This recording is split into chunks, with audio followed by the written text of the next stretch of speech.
উপর থেকে দেখলে মনে হয় যেন পানিতে একটি মৃত পাখি ভেসে আছে, কিন্তু আসলে এটি ছিল আফ্রিকান জ্যাকানা পাখির বাচ্চাদের অবিশ্বাস্য অ্যান্টি প্রেডেটর কৌশল। আফ্রিকান জ্যাকানা একটি অত্যন্ত অদ্ভুত জলচর পাখি। এদের সবচেয়ে বিশেষ বৈশিষ্ট্য হল লম্বা পা এবং বিশাল আঙুল। তাদের আঙুল এতটাই লম্বা ও ছড়ানো যে শরীরের ওজন সহজেই পানির ওপর ভাসমান গাছপালার ওপর ছড়িয়ে যায়। তাই তারা পদ্ম পাতা কিংবা ভাসমান উদ্ভিদের ওপর ডুবে না গিয়ে সহজেই হাঁটতে বা দৌড়াতে পারে। মনে হয় যেন তারা পানির ওপর হাঁটছে। তবে এদের সবচেয়ে অদ্ভুত বিষয় হলো তাদের পারিবারিক জীবন। পৃথিবীর প্রায় ৯৭% পাখির পরিবারে একটি পুরুষ এবং একটি স্ত্রী পাখি থাকে, কিন্তু আফ্রিকান জ্যাকানা ভিন্ন। এখানে একটি স্ত্রী পাখির একাধিক পুরুষ সঙ্গী থাকে, আর সেই কারণেই বাচ্চাদের সমস্ত দায়িত্ব পড়ে বাবা পাখির ওপর। মা পাখি ডিম পাড়ার পর প্রায় চলে যায়। এরপর ডিমে তা দেওয়া, বাচ্চাদের বড় করা এবং তাদের রক্ষা করা সবকিছু একাই সামলাতে হয় বাবা জ্যাকানাকে। মাত্র কয়েকদিনের এই ছোট্ট বাচ্চাগুলো দেখতে ছিল দেশলাই বাক্সের মতো ছোট। তবে আশ্চর্যের বিষয় হলো জন্মের পর থেকেই তারা অনেকটা স্বাধীন। তাদের বাবার কাছ থেকে খাবার নিতে হতো না। তারা নিজেরাই পানির গাছপালার ফাঁকে ফাঁকে গিয়ে ছোট পোকামাকড় আর লার্ভা ধরে খেয়ে নিত। তবুও বাবা জ্যাকানার চোখ সবসময় চারপাশে সতর্ক থাকত, কারণ ছোট বাচ্চারা এখনো বিপদ বুঝতে শেখেনি। আর এই জলাভূমিতেই বাস করে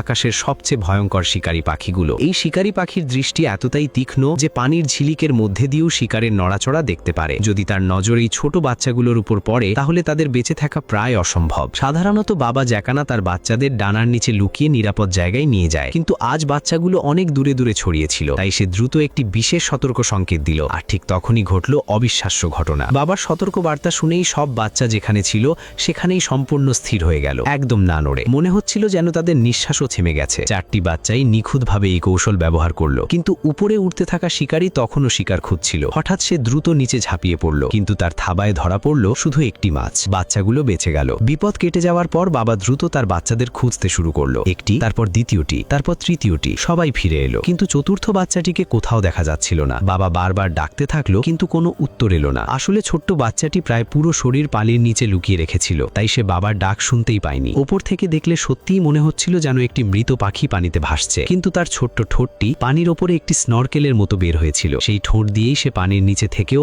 আরামে শ্বাস নিতে পারছিল। অন্যদিকে বাবা জ্যাকানা নিরন্তর তার সন্তানকে খুঁজে চলেছিল। অবশেষে সে ঠিক সেই জায়গায় পৌঁছে যায়। যেই মুহূর্তে ছোট্ট বাচ্চাটি বাবার উপস্থিতি টের পেল, সে সঙ্গে সঙ্গে পানি থেকে বেরিয়ে এলো এবং ধীরে ধীরে সাঁতরে বাবার কাছে চলে গেল। এখন অবশেষে সব বাচ্চাই আবার বাবার ডানার নিচে নিরাপদ। আফ্রিকান জ্যাকানা তার সন্তানদের রক্ষা করার জন্য এক অসাধারণ কৌশল ব্যবহার করে। সে সব বাচ্চাকে নিজের ডানার নিচে লুকিয়ে ফেলে। দূর থেকে তখন মনে হয় যেন অনেকগুলো পাওয়ালা কোনো অদ্ভুত পাখি দৌড়াচ্ছে। এরপর বাবা তাদের আরও নিরাপদ জায়গায় নিয়ে যায় এবং সেখানে আবার স্বাধীনভাবে ছেড়ে দেয়, যাতে ধীরে ধীরে তারা এই বিশাল জলাভূমিতে বাঁচতে শেখে।